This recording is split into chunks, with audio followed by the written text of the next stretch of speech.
So welcome everyone to class, and really excited today to share a wonderful group of speakers. Have a wonderful group of speakers here today to share various different perspectives with you, all related to one of the kind of key challenges that we are facing. We all know that the climate crisis is here and affecting all of our communities.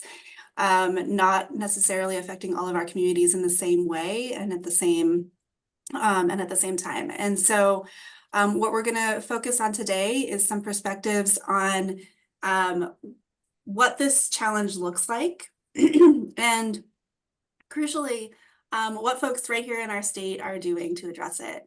So without further ado, what I'm going to do is just have each of our three speakers introduce themselves briefly.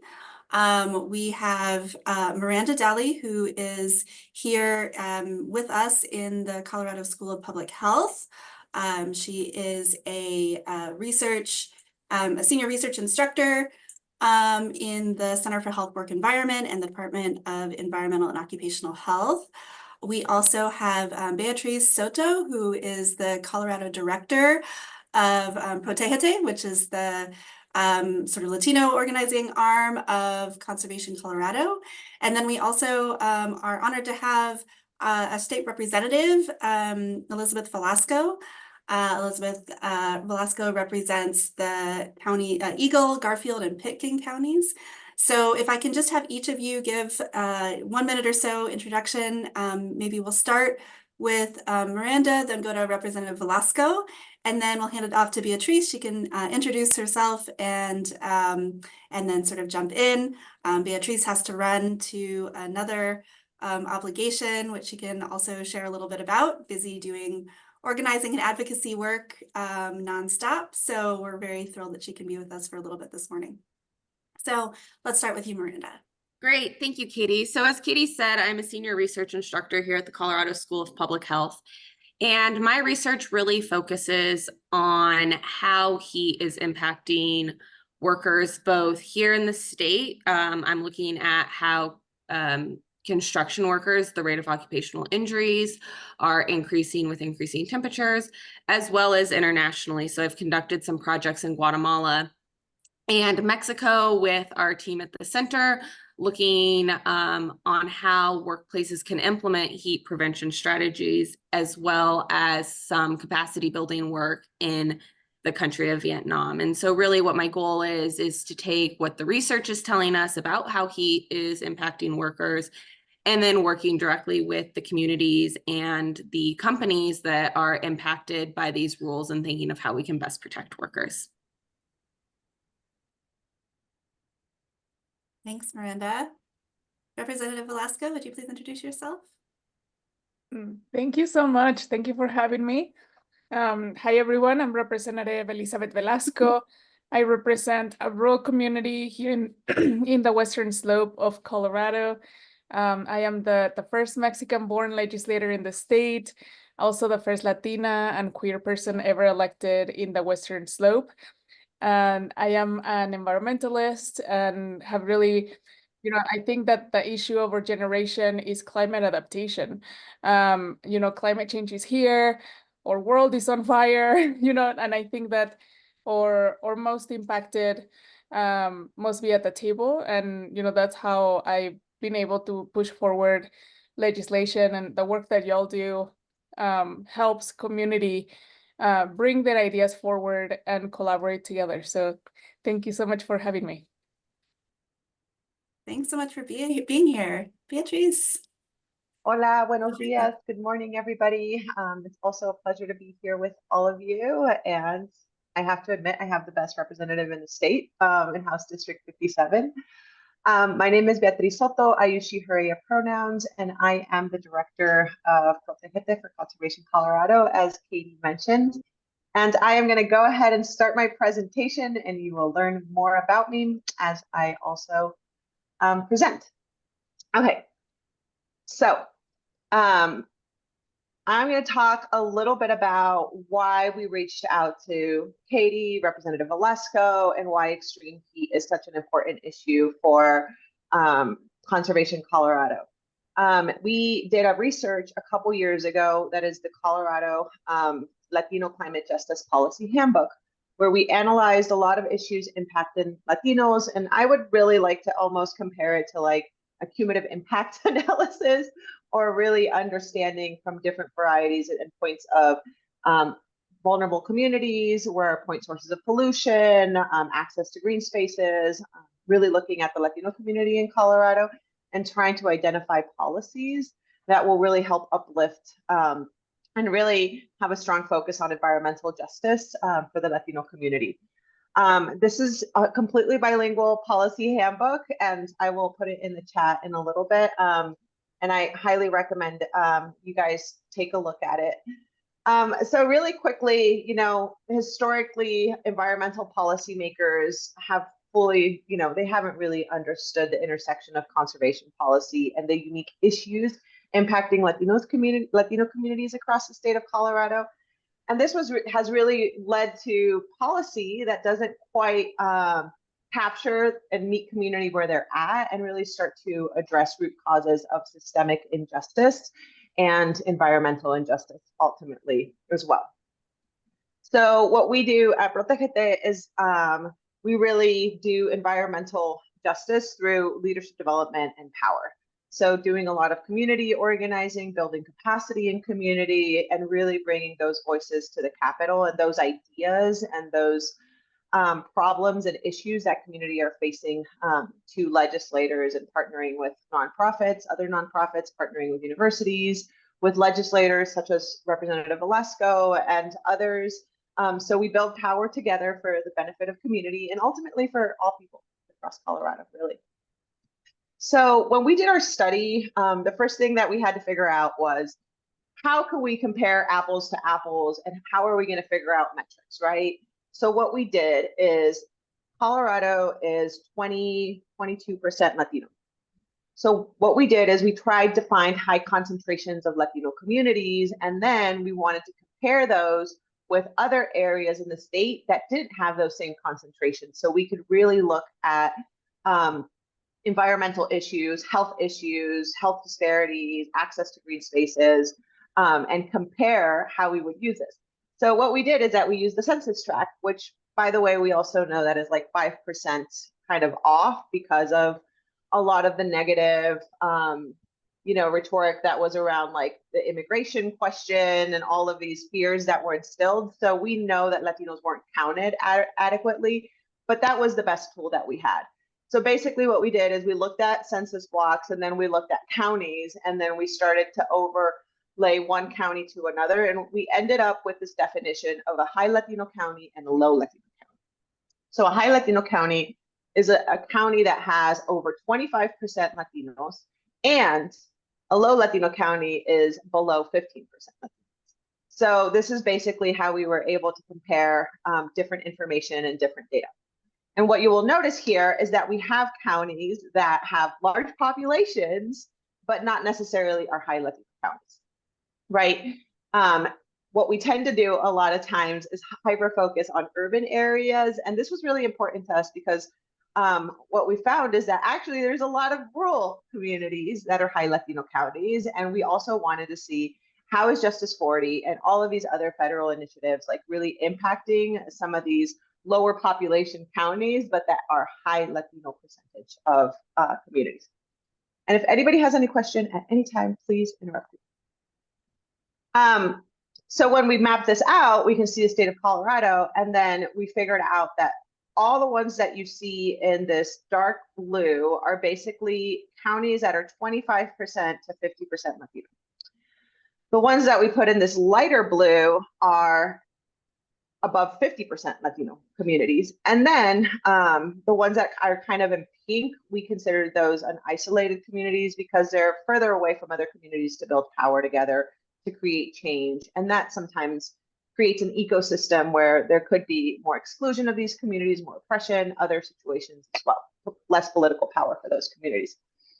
So you can see when I refer to high Latino counties, I'm talking about these counties, right? Specifically. And we're comparing these counties with the rest of the state and just looking at a lot of data and a lot of numbers. Okay, so when I'm going to share a definition of, because I did some research on environmental justice and extreme heat, and this is from NASA. NASA, which is extreme heat is significantly and a growing health concern. Poor and minority urban and rural communities are disproportionately impacted by the effects of extreme heat, making this a significant environmental justice concern. So there is an interconnection between extreme heat and environmental justice. Environmental justice is extremely broad, and I just put a really brief little summary here of how climate change and environmental justice intersects with health, children and young people, economic justice, racial justice, gender equality, refugees, and migration. And we can go on and find intersections with a lot of other issues across society that really impact people's ability to have a healthy environment and the power to design the future of their communities. And okay, so really quickly, I'm going to focus more on the communities and justice and the social vulnerability index. This report has a lot more information on housing, transportation, and other issues, but I'm going to just focus on this a little bit. So when we looked at social determinants of health of areas in the state of Colorado, we also found a huge overlap between highly vulnerable, socially vulnerable communities and Latino communities, right? And we were wanting to understand, like, where are these communities? Who are the most vulnerable in Colorado? And how does that overlap with Latino communities? And what does this even mean for Latino priorities that we've heard from community? And how can we really, put the data close to understanding some of these issues? So for example, here are just some quick examples of what vulnerability can really look in the Latino community. So despite being 22% of the population, Latino children under 5 represent 31 of children under 5.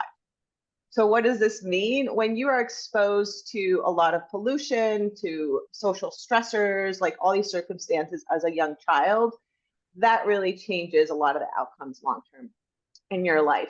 So this is important, right? And when we think about policy, we need to think about people in this age. And even when we're doing testing for, different effects of cumulative impact of pollution, we tend to think about of adult people that we do testing on, but maybe because we have such a large percentage of children, we should really be focusing on that demographic as well. The other thing too is more than 50% of Latino communities are experiencing poverty. When we think about policies, when we think about solutions, we have to take into consideration the reality of the community, and we have to pair environmental policy with economic policy, with education policy, and making sure that we are pulling people out of the cycles of poverty. We also have a disproportionate representation of pregnant people as well within the Latino community, despite the numbers that we represent. And when we think about homeless people and homeless families, 53% of homeless families in the state of Colorado are Latino.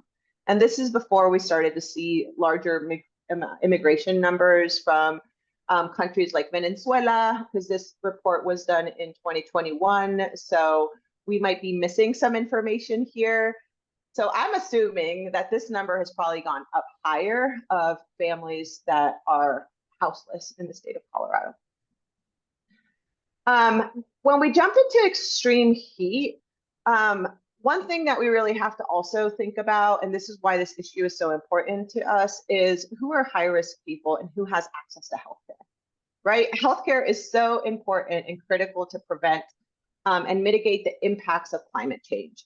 So when we looked at, who has healthcare in the state of Colorado through their employer, through individual, we're also seeing that Latino households and community continue to have larger expenditures for healthcare, less access to healthcare. And what we tend to see is that a lot of the community end up visiting a doctor or healthcare when it's an emergency, right? So the preventative access to healthcare isn't there either. So this puts additional burden on communities that we already know are in poverty, right? Because of the representation. And we can look at a lot of different polling and data that some of our partners do. And we found that after COVID, and we asked how much savings do the Latino community have for in case of an emergency after COVID, the majority of people reported that they had less than $100. So you can imagine having to go, not having access to healthcare, having to go to an emergency room and having no access to savings can really create, again, cycles of poverty and cycles where the community is just really faced with a lot of challenges. When we look at heat illness, and we looked at heat illnesses across the state and who is reporting heat illnesses, where are these heat illnesses? So what we found is that in high Latino counties, per 100,000 people, we have 10 heat illnesses. Again, this is 2021, 2022 information. So we're probably going to see this start to like elevate as if we don't take the necessary steps to really make sure that communities are protected from extreme heat, which is it's 3 times larger than in low Latino counties, right? So we're already starting to see the impacts, and they have been happening of extreme heat for a while now. Now, when we look at our workforce, this is also really important to us because despite, again, the Latino community representing 22% of the state, 40% of all 40% of all workforce in the exterior is Latino. So Latinos also represent a disproportionate amount of money compared to their to our demographics and the people that are in the state of outdoor workers.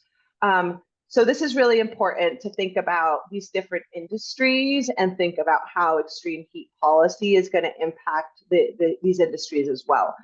And why do we care about all of this? Again, because as Katie mentioned, we're kind of the Latino arm and the Latino branch of Conservation Colorado, and it's not that we do not care about other communities or that they are not important. This is just kind of our mission, and this is why we focus on this.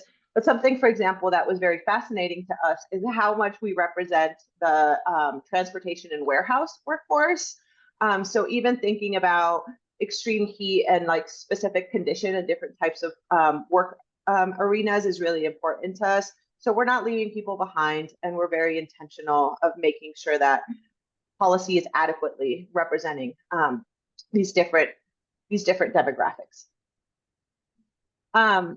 Another thing that we found that was really interesting when we saw, county by county, which counties are starting to experience more extreme heat. And we found that high Latino counties in the state of Colorado, on average, have 7 more days of extreme heat than low Latino counties. So, and then when we looked at, I'm not putting all the water information, there's a lot of water information as well, but I did want to add it here. I felt it was important that high Latino counties are also experience 98 more weeks of drought between 2010 and 2021. So not only are these communities experiencing more heat, which again, as climate advances, we'll probably start to see more of that. And then there's also more drought, unfortunately, in these same communities that is correlated. So this is really important when we're thinking about investments in green infrastructure, conservation, and really thinking about the ecosystem and how we can have nature-based solutions to help solve some of these issues as well. Now, something that I mentioned when I started is, and just again, in full transparency and accountability, a lot of the data is incredibly hard to understand. It took us a year to really be able to understand this information. A lot of the data is proprietary data, so we had to pay for the data, or there was data that we weren't actually able to pay for and didn't have access to. It is presented in many different forms. May they be map and GIS, may they be extensive Excel sheets that are really hard to understand. So it's really important for us to, acknowledge that the accessibility is just really, really hard. And then there's also a lot of data inaccuracy. So different state, national, different institutions, they track the data differently. And then sometimes when you're trying to do a comprehensive study of health, environmental, economic, all of it together, it makes it incredibly complicated and complex. and data is important. We want to get it right, right? So there was information that we ended up not even using because we didn't feel that we had the data to really clearly articulate and make our point, which was really important for us. And I just want to say thank you to Katie, and thank you so much for this space. And I will stop sharing now and just give a little bit of time if there's any questions. I do have to jump to another meeting. Yeah, thank you so much. Yeah, so if anyone has questions, go ahead and put them in the chat. Yeah, I really appreciate this work. I think it's a great, again, you know, we're just sort of getting into the course, but I think the way that this topic pulls in environmental justice, which we really talked about last week, the climate crisis, and also worker health, occupational health, but also really the leadership. And, you know, I think one of the things that we really try to get across is that these are the kinds of problems that we see across public health, and particularly in environmental and occupational health, are big, important problems. But we really don't want to, you know, give the impression that there's nothing we can do, and you know, that it's all hopeless. There's a lot of really great leadership, and I think that's what I'm excited to highlight today. So, you know, Beatrice, I guess maybe one question for you. You can see it looks like some folks might have questions in the chat, maybe not. But yeah, so my question for you is yeah, like what do you see as some of the opportunities to address this problem and other problems, and maybe how can students, you know, get involved with Conservation Colorado and Proteste? Yeah, so I really believe in the partnership between academic institutions and nonprofits and government. I was actually a member on the Environmental Justice Action Task Force, and even in some of our recommendations, we know there's a long history of academia not partnering that well with community, but we also know there's a shift, right? And that we need to work together, and that there are tons of opportunities to really pull on each other's knowledge and resources to really find solutions for community and advance environmental justice, and that this is a collective effort. So that's where I find a lot of synergy and opportunity for us to really work together and partner. We give testimony a lot during the legislature. So if there are themes of interest, or we believe, this is what we tell community, that you are experts in your lived experience, to bring that lived experience of your lineage, of your ancestors, of your communities, to bring all of that into the state capitol as part of your experience. And then on top of that, all of yours academic experience as well can be a really powerful tool if you guys are doing research on any specific issues of the issues that overlap with the work that we're doing. We would love to invite you to be as expert witnesses, to be witnesses during the legislature. Again, this is a collective effort, and we bring a lot of community voices, but we also want to bring a lot of voices of youth, of students, of experts. So please feel free to reach out during that time. As Katie mentioned, I'm going to have to jump off because we're going to be doing the Colorado Carbon Management, Energy and Carbon Management is doing their cumulative impact rulemaking right now, right? So we're thinking about what are the social vulnerabilities, how does that overlap with environmental justice, and how do we, as you know, nonprofit and state agencies, work together to create better rulemaking processes to make it more just and fair for community to participate. And then I'm also going to. Oh, you just muted yourself.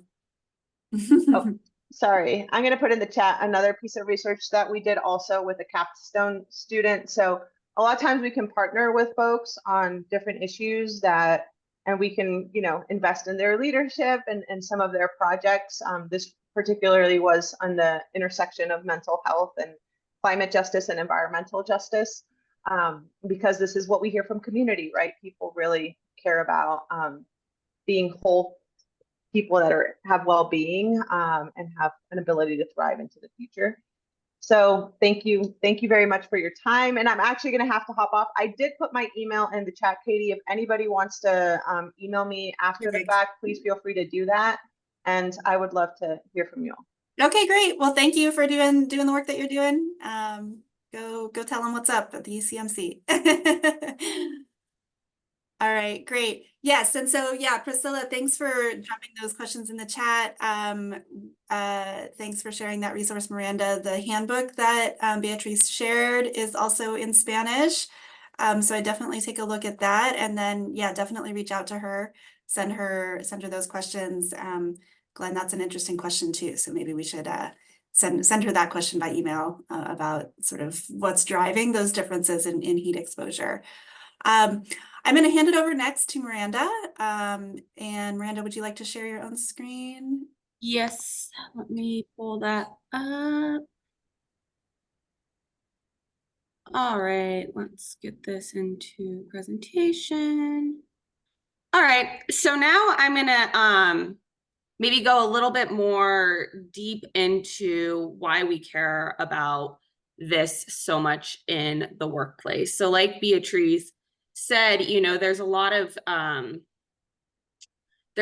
differences in representation based off of what industry someone's in. And we know that work is an important social determinant of health. We spend a majority of our lives at work. And so the exposures that we get at work are an important source of hazard for us in our lifespan.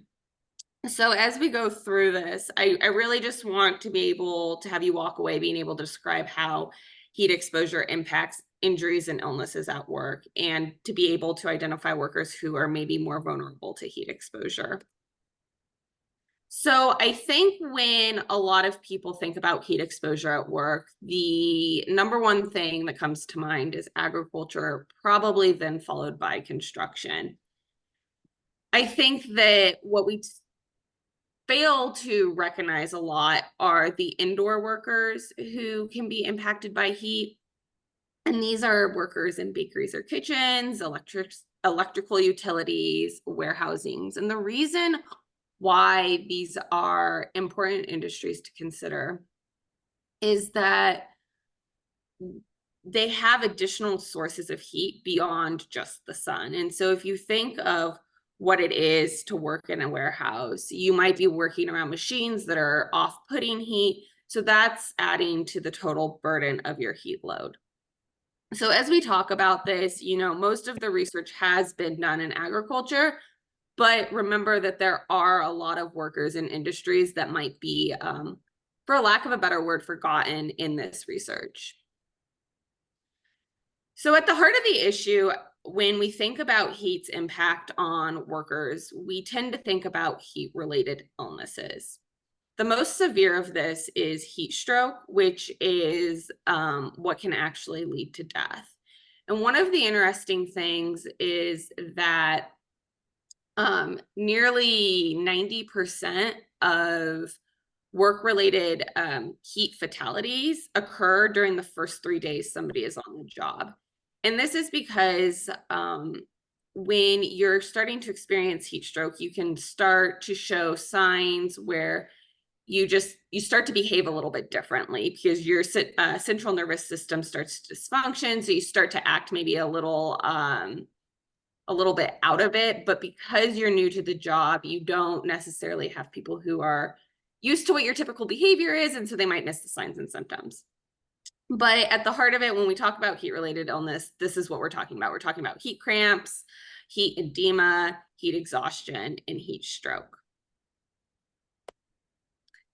There's a lot of factors that can affect a person's risk of getting a heat-related illness. These are both personal factors and work-related factors. And so things like advanced age, pregnancy, medication that you're using, or the physical condition you're in can increase your susceptibility to heat-related illness. But there's also work-related factors like the physical exertion of your job, personal protective equipment that you're wearing. And so if we think about someone who, let's say in a warehouse, is doing some welding, they're going to have a lot of protection on to make sure that they're not getting those sparks from the welding on their skin, but that clothing is thick and can then impede the body's ability to cool itself. One of the major things, though, is what we like to refer to as precarious work situations. And I think when we think about Beatrice's presentation, we can see a lot of how Latinos in the state might find themselves in precarious work situations. And so, for example, workers who migrate to our state who might not have work visas or legal permission to work in this state will find themselves in jobs where they feel unsafe to speak up about safety hazards that they see in their workplace. They might not understand what rights that they have as workers. In my work in Guatemala, workers in agriculture are paid piece rate.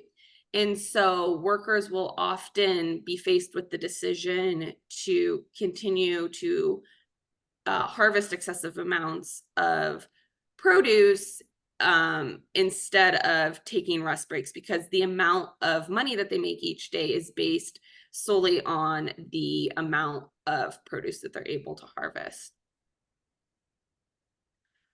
So I talked a little bit about heat illness, but I really like this quote because I think that when we focus solely on heat-related illness, we fail to see the bigger picture and the bigger impact that heat has on workers. And so this quote came from a report that was put out by UCLA. And it just says the incidence of heat illnesses like heat exhaustion and heat stroke definitely go up on hotter days. But what we found is that unrelated incidents like falling off a ladder or being hit by a moving truck or getting your hand caught in a machine tend to occur more frequently on hotter days too. And so this is what we refer to as occupational injuries. And so there have been some studies in some different countries looking at the risk of occupational injury. And on average, they find that the risk of injury increases about 1% for every degree increase in temperature above a reference value, which is typically the average. And so basically all this is saying is that heat is what we like to refer to as a hazard multiplier in the workplace. And why this is happening is that the heat exposure that you're getting will raise your core body temperature. We know from other areas of research that increases in core body temperature can impact your cognitive ability or your reaction time to things. And so if you think about if you're up on a ladder and you're trying to do something, if you're feeling a little off, if your cognitive ability is down a little bit, the risk of you falling off that ladder is going to be higher than if you're feeling very alert. We see that when we're thinking about injury, that the effects of temperature tend to be acute. So it's either what the temperature was today or what it was yesterday. And interestingly, unlike heat-related illnesses, we actually find that occupational injuries in heat tend to occur more among young workers, as well as male workers, and then in ag, construction, and manufacturing. And the reason that male workers are probably more at risk for this is that they just tend to be in riskier industries to begin with. And we also know that the relationship is not linear. And so a 1 degree increase, so this 1% for every degree increase actually will increase a little bit more for every additional degree. So we've established, there's heat-related illness, there's occupational injuries, and then there's also what we refer to as occupational illnesses. And these are illnesses that are essentially caused by your job. And so the way that I've actually gotten into this work is this epidemic that's begun to emerge in countries that kind of lie around the equator.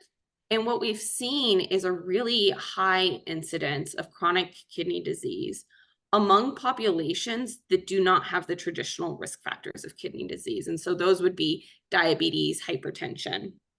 And so what some clinicians in Nicaragua, I think especially, had noticed was that in taking occupational histories of the males that were presenting at their clinic, they found that a lot of them were concentrated in the agricultural industry. And so a lot of work has been done to kind of identify what might be causing this epidemic. And heat, once again, has been implicated as a hazard multiplier.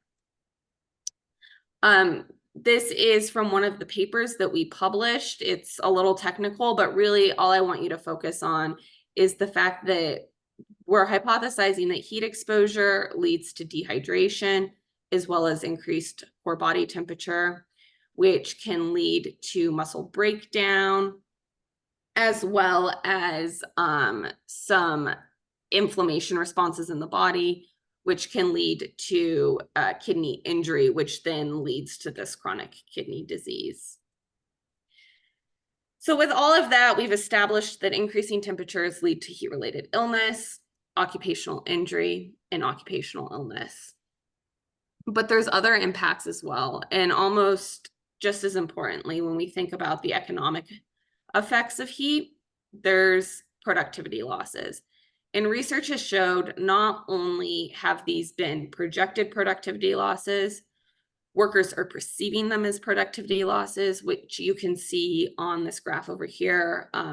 Nearly 3/4 of surveyed workers in, this was a study conducted in Australia, had said that working in the heat either completely or very much contributes to their loss of productivity, as well as actualized. So what Beatrice has noted was that some of what's really difficult about this work is the proprietary data needed to look at some of these things. And so we were fortunate enough that within our partnership with the agricultural company that we work with in Guatemala, they allowed us to have access to their daily productivity logs for their workers. And we did a study looking to see how temperature impacted the amount of, this particular company is sugarcane, how much sugarcane workers were able to harvest with increasing temperatures. And what we found was that when temperatures increased about 5 degrees above normal, there was a 0.6 ton reduction in the amount of sugarcane harvest. And this is important because workers harvest on average about 6 tons a day. And so we're seeing about a 10% decrease in their ability to produce. When we talk about projection and of reductions in productivity, this is based on the assumption of it just simply becoming too hot to work. And this is something that we observed in our work in Vietnam, where we had focus groups with farmers who worked there. And the most common theme about how climate change was impacting their work was that it simply becomes too hot to work. And so they had to reduce the amount of hours that they could physically be in the field, which then reduced how much crop that they were able to harvest. And so we see, you know, putting this all together, that increasing temperatures are leading to illness. We know a little bit from previous work, as well as the study that we did with the sugarcane company, that those with occupational illnesses also reduce their productivity. And then we find that illness and reduced productivity also lead to job and income loss. And so when we think about what this means in terms of why we need workplace protections, it's really this picture of the exposures that we're getting at work are then limiting people's ability to work and be productive members of society and to make the money to sustain themselves.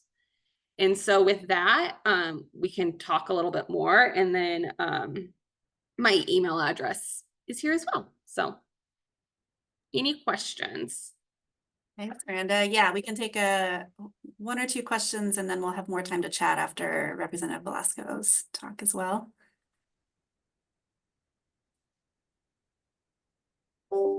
Yes, thanks, Katie. So wet bulb globe temperature is a way to measure heat and humidity together. And the reason we want to use that rather than temperature alone is it's a better proxy for the total heat load in your body. Great. Okay, well, I encourage folks to keep thinking about those questions and putting some in the chat. I will go ahead and hand it off to our final speaker, Representative Elizabeth Velasco. Go ahead. Thank you so much. I think both our speakers, I think, gave really good input on, how complex this issue is. I think we talked about environmental justice, we talked about public health, we talked about workers, about migrants, about cumulative impacts, the determinants of health. So, I will add a couple more things. So, I worked as an interpreter for about a decade. I mean, I had a small agency and I was working in the hospitals and many times interpreting for workers' comp cases. And, and I want to tell you a couple stories, that's one piece of my background. And in 2020, we had the worst air quality in the world here in Colorado because of the smoke from the west. At that time, we had a major wildfire here in my community that shut down I-70 for 2 weeks. So, at that time, the issues were around smoke. So public health, was sending a lot of information around stay inside, vulnerable community members, and that created a protocol around smoke risk communication. So that, and at that time, COVID was going on. We saw a lot of the disparities that happened, that were elevated during that time. So in my community, that is 30% Latino, we were 70% of the COVID cases.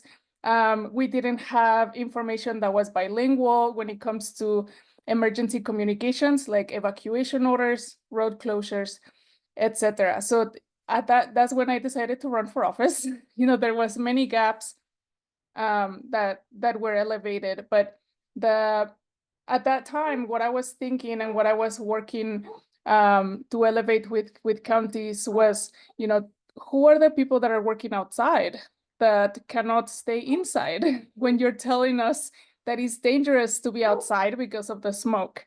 So I think that the issues around environmental justice have been longstanding, and people who are affected and most affected by climate change many times are also affected by other disparities. So at that time, I was also fighting against the expansion of a mine here in Glenwood Springs. And my environmentalist friends, the coalition that was working on the project were saying their messaging was around protecting these bats. There's some cave formations. We must protect the bats against this mine expansion. And then they would ask me, why don't Latinos care about this huge environmental issue? And I said, because we're not talking about how this expansion of a mine is going to impact their kids. We have a middle school and an elementary school that are majority Latino that are down the hill from this mine. So, I think, and I've been to many presentations with many experts, who do that research and say, the regular people don't understand. They don't care about climate change, but it's like, of course we care. We are the most impacted. And I think that is our job as scientists and researchers to bring people in and explain, how this is impacting their daily lives and their safety and the safety of their kids. So, I was also a wildland firefighter and worked as a public information officer and worked all over the nation. And we are seeing fire that is more aggressive than ever. I mean, back in the day, a 3,000 square feet fire was a big incident. We are seeing million-acre fires. I mean, we are seeing major impacts. We're seeing fire that jumps natural barriers, like the Continental Divide. In a couple years ago, we saw the Marshall Fire, a fire that was in a city, in an urban community, in the winter, December 31st, with snow on the ground. So, you know, as we think about increased temperatures, the risk of fire, you know, I think that there's so many pieces to the puzzle, and the issue with workers just is another piece. You know, just a couple years ago, we saw that workers and they continue to die on the job. I mean, this is, you know, we see agriculture workers, delivery drivers, airport workers, and you know, those impacts, you know, when we think about those increased temperatures, is vulnerable communities. Also, we see it, for example, when the grid fails, you know, who are the most affected? And because of extreme changes in the weather. And we saw it in Houston, you know, where people didn't have energy for weeks. So, you know, I think that we've known the impacts, and the way that your research brings and elevates and tells the story is so impactful. So, you know, I also want to share some information around the legislative process. So we have our legislative session from January to May, and that's the time when all the legislators, 100 legislators, meet in Denver to craft policy to protect and legislate the state of Colorado. So the process is that we draft a bill, and then that bill gets assigned a committee of reference. And that committee of reference is the opportunity where you can come to testify, where, and there's also a lot of opportunity in the drafting process, you know, to be able to give input, to add changes. And then once it passes the committee of reference, it goes to the chamber. So I serve in the House, and it has to be, we have it's called seconds. So that's the opportunity for us to have a debate. So many times that's when people are at the well, giving their speeches or sharing their experience for or against policy. And then we have a recorded vote. That's thirds. So, and then it goes to the next chamber. So maybe the Senate will be the second chamber, and it gets assigned a committee of reference. So there's opportunities for input there. And there's also opportunities to add amendments to the bill. And then they do the recorded vote. And if there was any changes in the Senate, it comes back to the House so we can approve it again. And also the sponsors can request a special committee if they want to remove those changes from the Senate. So the process is complex, you know, for 100 people to agree on something. But we have been able to pass really meaningful legislation. So in the state of Colorado, we already have worker protections for agricultural workers. And some of the provisions in that bill are around access to water, access to shade, and breaks. But it also has a provision around overtime. So our agriculture workers before about 3 years ago did not have access to overtime. So they were working long days, long hours, and were not getting paid overtime. So I think as we were, you know, hearing how this issue is complex and how, you know, many of our workers experience abuse. I mean, even wage theft. There was an article recently highlighting the issues around wage theft for agricultural workers. So, you know, that was another piece that was added on the bill. And the program has an enforcing arm with the Department of Labor, and it also has an outreach arm with the Department of Agriculture, where they do education with employers and employees around how to follow the guidelines, how to make, if you have a concern and you need to file a claim, like how to do that process. And the enforcing arm is the one that kind of like the, you know, in our world, we say the carrot and the stick. So, you know, I think that was a really good policy that advanced, but, you know, not without a lot of issues. You know, whenever you have a big bill that touches a lot of people, you know, for example, this is just one industry, but there's many corporations, there's many impacted players. So the coalition of workers, you know, had to invest a lot of political capital. And for us, political capital means lobbying, you know, the other chamber members to be able to pass the legislation in committee, in the House, in the Senate, and also making sure that the administration, because the last step is the governor has to sign the bill, and the governor can veto the bill. So, you know, the political capital that it takes to pass legislation, especially when there's opposition, can be big. So, you know, I think that's why this policy was so successful. It was because we had a coalition of environmentalists, of workers, impacted communities, and we were able to come to a compromise with industry around why this was needed, why it was important.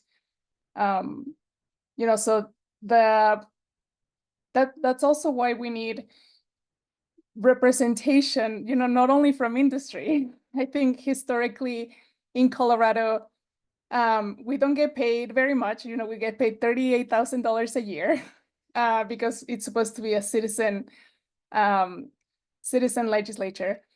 But historically, we've had white males who maybe are retired from their, you know, from their jobs, who are wealthy and don't need to work anymore. So today we have the most diverse legislature we have ever had, with 50% male, 50% female, with the most queer legislators we have ever had at 14, with a large Latino caucus. I'm the vice chair of the Latino caucus. We're 13 members strong, with a large Black caucus of 11 legislators. So, you know, I do think that is changing, and it's changing because community members decide that we've had enough. You know, I don't know that there's many people who run and say, oh, things are great. You know, let's continue keeping things as they are. I think we run because we see gaps, because we are most impacted, because we have lived experience and expertise, you know, that needs to be at the table and forward. And so, you know, my ask is also around civic engagement, you know, the making sure that we're participating, that we're voting, that we support candidates who align with our values and are gonna fight for community. You know, I think when we draft policy, it's definitely a different perspective to be a worker than to be the CEO of a corporation. You know, we have different perspectives and probably different priorities. So yeah, I'm happy to answer any questions. I know that the legislative process is very complex, and you know, I also want to extend an invitation if y'all want to come and visit at the Capitol and you know, get a tour and participate. Yeah. We would love to have you. That's great. Thank you so much. So yeah, we have a few questions. I did also, as you were speaking, so I put in the chat a document that I share. So I teach our environmental policy class in the spring. So that's just a plug for folks. If you want to learn more about all of these ins and outs. And our school hosts a public health day at the Capitol in the spring. So that's an opportunity for students to come and get a tour and as Representative Velasco was saying, kind of see what that looks like from that perspective. We always have legislators come and talk to us about what they're working on and various different things. So Representative Velasco will let you know when that is too, because it's great to wave and say hi to folks when we're there too. I'd also, yes, thanks for talking about the Agricultural Bill of Rights or Workers' Bill of Rights. I put that link in the chat as well for folks. And I was also, we had the great privilege during the last spring semester of having some of my students work with Representative Velasco and Beatrice doing an assessment to kind of look at where the gaps are, because this, as Representative Velasco was sharing, this is a really important piece of legislature to protect some of our most climate vulnerable workers in the agricultural sector. But as everyone, who was speaking, all three speakers have highlighted, the impacts of extreme heat specifically definitely go beyond the agricultural sector. And so my students were able to do an analysis, and I'm going to share a link to a little fact sheet that they put together that highlights some of the gaps and opportunities to go further and protect workers in other sectors as well. So Representative Velasco, I wonder if you could say anything about, kind of hopes around moving some legislation forward to kind of keep that going this coming year or beyond. Yeah, thank you so much. So we are building that coalition of labor, environmentalists, public health, to make sure that we have a strong legislation. So the things that we have been looking at have been around codifying those protections, those guidelines from OSHA, that were just released recently into state law to protect outdoor workers, but we're also looking at indoor workers. So we heard from a tortilleria in Pueblo, where the temperature is over 100 degrees inside, and when they go on their lunch break, it's over 90 degrees in the lunchroom. So the need is great. The impacts are great.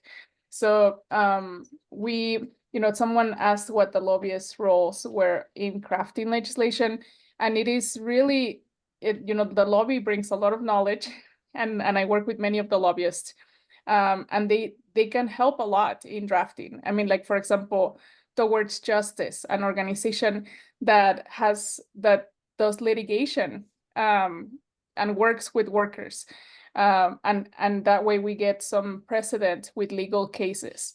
They are lawyers, so they're great to help craft and draft legislation. So the role can be different, from crafting like the legislation to giving input, to bringing people to testify, to helping us with getting people on our side, from other legislators, or inviting people who are not at the table. So the lobby, and they can also be the opposition, and do the same things against the legislation. But so at this point, we are looking into what are the opportunities. We want to have strong support from labor. So we also have a couple really tough budget years. So, if some of the thoughts we have shared had been even just starting to build the infrastructure, like who's the enforcing arm? What are those guidelines? How can public health and Department of Labor collaborate together? So I'm hoping that we can run legislation this year, but I've been working on this for 2 years, so also that deadlines sometimes seem too long, especially with urgent issues like this. But this work will continue on, if it's starting this year, but but definitely continuing to add those pieces in the following years. That's great.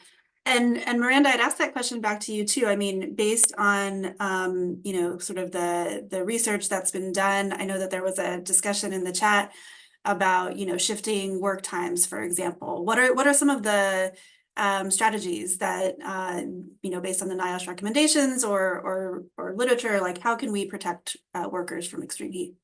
Yeah, so there are workplace strategies that really require water, rest, and shade are kind of the big three. I think that the problem with those recommendations is that, like I was mentioning, a lot of workers, if it is not really integrated into the culture of the company, if workers are still getting paid based on how much they can produce, if we say, okay, well, now you have to take an additional hour of rest, that's an hour of lost pay, right? And so I think that while there are things that workplaces can do, and they absolutely need to and should do, I think that it's also a bigger systemic issue that we have to look at. What does it mean to have decent work for everyone? What does it mean that workers aren't put into positions where they have to decide between protecting their health and getting paid? But yes, I mean, NIOSH's recommendations and the things that we know that we can do now are to provide clean potable water to everyone that's not too far away. Also having accessible access to restrooms. We know that especially women will do what's called tactical dehydration, where if you think about when you're getting ready to go on a long plane ride or a car ride, like maybe you don't drink as much water because you don't want to have to stop. Workers do that too. And then providing them not just rest breaks, but a place to be cool. So like Rep. Valesco was saying that, if you're working in a kitchen, but your like the break room, it's still 90 degrees in there. Are you really having the ability to recover? So those are kind of the main ways that we protect workers, thinking about what is their heat load. So maybe shifting job tasks depending on how hot the day is. And so if you have workers who have the ability to change what tasks they're doing, have the heavier workload tasks be earlier in the day when it's cooler, and then shift them to lighter tasks in the afternoon. So those are just some of the practical strategies that we work with companies to try to implement.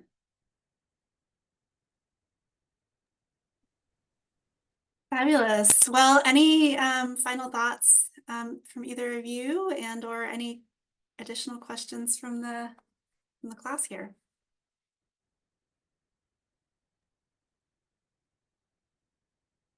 All right. Well, if there are no questions, yeah. Oh, yeah. Go ahead, Priscilla. Thanks. Hi. I had a quick question. Are there I guess, norming campaigns associated with some of these efforts, like addressing some of the, like within the culture of Latino people around some of the, I guess, efforts in protecting them, right? Like if the majority, because I've worked in the industry with men outdoors, and growing up, they would teach us how to use PPE and like how to keep ourselves safe. That was a part of the youth program that I was a part of. And then I'd go into this workforce that were primarily men, and then they would do the opposite of that. Right. And so my question would be, is there norming campaigns associated with some of these efforts to change that behavior or culture?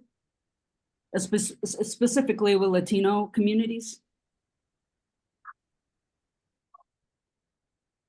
That's a really good question. I am not aware of any. I think personally, from my experience, one of the things that I struggle with when working in communities in Guatemala and Mexico is, you know, I'm not Guatemalan and I'm not Mexican. And so it's difficult because as a researcher, I don't want to come in and say, well, no, that's the wrong idea that you have, that you can't drink cold water, because, you know, we find that workers have a cultural belief that the cold water will have more of an impact on their health than the warm water. And so it's, you know, I think that it speaks more to the need for more community engaged and community-based participatory research when it comes to these kinds of things, so that we can better understand what those those cultural beliefs are and how we can work with our recommendations within those beliefs. Because I'm not trying to change someone's belief, I'm just trying to work with them to understand how we can tailor everything so that it works for them. And I would say that's probably a really good question, Priscilla, to follow up with Beatrice about as well. Just in terms of thinking about how, you know, from the policy handbook that she shared, you know, what are the strategies? I think, again, a lot of those are really focused on policies and kind of changing, you know, what can we do to change the work environment and constraints? But I think, you know, thinking about how we achieve this change at multiple levels, right? We talked about that socio-ecological model last week, right? So I think that's a great point too, that that looking at how we change the laws and some of the structural factors, like Miranda was mentioning, in terms of if people even feel like they can take breaks because it's going to influence their income. So those things are really important to talk about. But you know, I think those cultural factors are important potentially as well. Should we go to Johanna and then Glenn? I appreciate that. I just kind of wanted to kind of weigh in, like we're talking about these communities. You know, a lot of times the Latino community is really, really good at figuring stuff out. They're the ones doing our agriculture work, most of our construction work. When I lived in California, the climate change issue they had to deal with there was flooding. The last year I was there was really bad floods, and the state and the cities and the counties left them to drown. Essentially, they abandoned them, and you know, but Latino ingenuity, they were out there building levees and, you know, still harvesting and saving crops and, you know, protecting their homes. You know, and I also know that a lot of times they're not issued PPE. You know, this goes back to what Miranda Daly was saying. You know, it's workplace culture, and a lot of times PPE is expensive. You know, my family is Latino. My brother does plumbing and, you know, work like that. And I saw him, and he was very, very brown in like March. And they were out on these roofs, and yeah, they weren't issuing PPE to anybody. You had to go out and purchase it yourself. So yeah, like I'm not sure.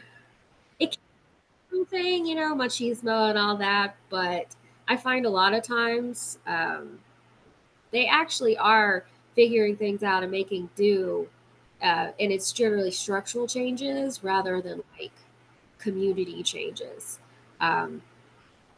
That's just what I've noticed. So yeah, that's all. I just wanted to add in like some experience, like my family, and then you know being in California. So. I appreciate that perspective. Thanks, Joanna. Glenn, why don't you go ahead and then, yeah, we'll thank our speakers. And we have a couple of, don't jump off quite yet, everyone. We have a couple of just business housekeeping slides to share at the end here. So go ahead, Glenn. I'd like to thank all three of our speakers today. It was a really interesting set of presentations. This is a quick question for Representative Velasco and perhaps to Katie as well. I appreciated your comments, Representative Velasco, regarding working with lobbyists in the crafting of legislation. we often tend to think of lobbyists as people who are beholden to special interests and who try to advance the interests of special interests in legislation.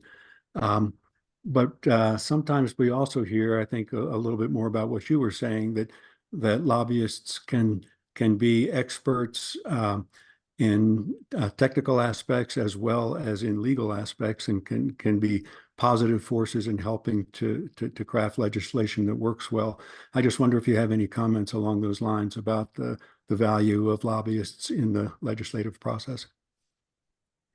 Thank you. Yeah, one of the things that I learned right away, when I was a newly elected legislator, was that that the turnover of workers in different positions in state government is high. Also, we have term limits, which is a great thing. I love term limits because I do think we need that, to get new people in to continue the work. So the lobby doesn't have a term limit, so many of them have been there for many years, for some of them, and have a lot of experience. A lot of past legislators or experts that have been state workers move to the lobby because they do get paid better, so that point around the knowledge, that they have, is because many of them have been in the space for many years, sometimes decades. Or I think I met someone who's been in their space for like 40 years. I mean, like, just the wealth of knowledge, and they can help us with strategy. They can help us with messaging. They help us, reach out to people, because, my office is just I'm one person with a couple staff, and last year we ran 30 bills. And 22 passed. So, the work that we do is never ending. And the lobby really is a wealth of knowledge. And they do very, very tough jobs, that from helping us understand and get more educated on the things, and understanding these technical aspects of things, so because it's impossible for us to be experts on everything. So yeah, they definitely are allies and have wealth of experience. Thank you for that. Yeah, thanks a lot. And one of the things that you mentioned too, that I would just add, right, is that a lot of times these, particularly doing something big does take a long time. So Beatrice, left the class here to join some rulemakings at the ECMC, the Energy, Carbon Management. It changed its name. But there was, big legislation that changed the way that oil and gas is regulated, and ultimately, kind of over a few years, changed the name of this commission that used to. So it used to be the COGCC, the Colorado Oil and Gas Conservation Commission, and its goal was to promote oil and gas development in Colorado. Like, that was the mission of the agency.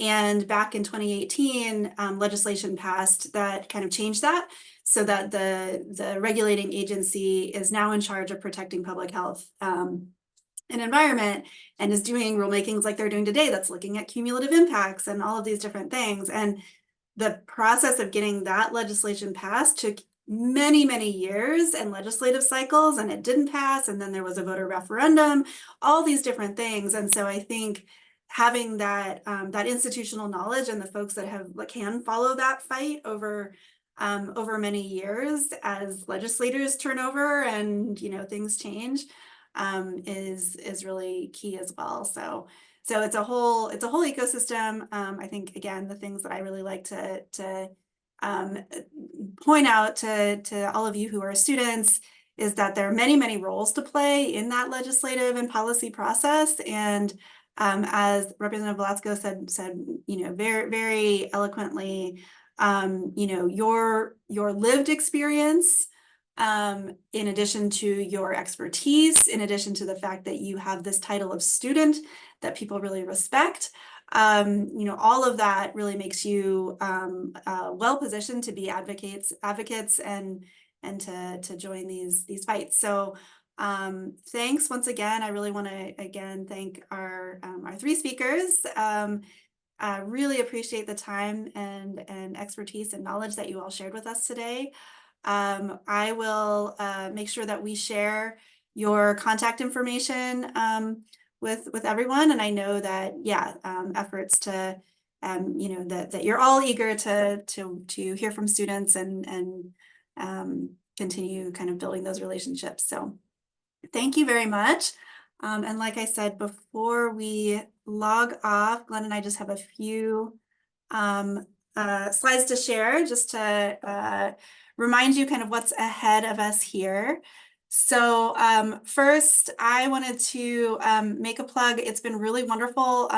Several students have been posting to the introductions board on Canvas, and I've been taking the time to go through and learn a little bit about you, see some of those photos. So if you haven't taken the time yet, it would be great to do that. It's really, you know, with a class that's this big and you know has this hybrid format, we don't always get kind of one-on-one time with each of you. So that's a nice way to just get to know each other a little bit. Our first quiz is due today. That is the quiz that's just covering the syllabus, making sure that you have read the syllabus and all of that. So make sure that you get that done today. The academic integrity certificate is due on Friday as well. And then Glenn, do you want to kind of take it from here, talk about what's up next? Thanks, Katie. If you've taken that academic integrity certificate, if you have a valid one from the past year, you can upload a certificate that you've already taken. Next week, we have 2 in-person lectures in the classroom on both Monday and Wednesday, September 9th and 11th. So do plan to be in the classroom on Monday and Wednesday if you can make it. And let us know if for some reason you cannot make it. The next quiz, we have 2 weeks. It'll be due September 18th. It'll cover modules 1, 2, and 3.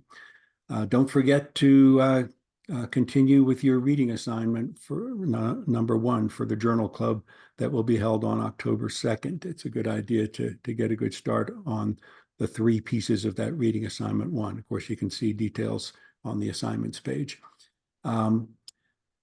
Finish up module 2, the module we're in right now. There are 2 asynchronous lectures online that you should watch: scientific integrity and environmental toxicology. And if you do not already have a strong background of your own in human physiology of exposure, there's an optional lecture to help with that, which will make the environmental toxicology lecture even more understandable and will help prepare for module 3 too, when we have a special guest lecture from the state toxicologist. Along with those lectures, there are a few associated readings and brief videos. You'll see those on the module 2 page. And we also have a non-graded survey of your preference for how to attend the journal clubs. You'll see it over the next few modules. You've got a little while to respond to this, but this is your way of telling us how you would like to attend in person or Zoom, and also can be your preference for the second reading assignment. And the steps in the group project are getting underway. You can now review the list of pre-approved topics, which is posted on the assignments page under step 1. Step 1A is optional. If you would like to suggest an additional topic for group projects, you have an option to do that by September 6th. You'll see that under step 1A in the assignments. Once we have finalized the list of topics starting September 10th, that's when you can start signing up for your project group according to the topic you would like to work on. So September 10th is an important day for that. And the sooner you sign up, the more likely you are to get into the group that you'd like to get into. We'll finish that up by September 13th. And then starting September 17th, we'll have the group rosters finalized in case we have to make any adjustments to make sure that there are the right number of students in every group. And so you can begin your your project group work starting on September 17th. Great, thanks, Glenn. Yeah, and just on that note, really encouraging everyone to get a start early. Your final products are all due before Thanksgiving, and so it's kind of a tight turnaround. Obviously, it's doable, but you don't want to leave that to the last minute. So yeah, we're trying to get you all sorted into those groups as quickly as we can, so you can get up and running. That is all we have for you today. We look forward, as Glenn said, to seeing you all in class in person next Monday. And feel free to reach out if you have any questions before that. Thanks. Thank you.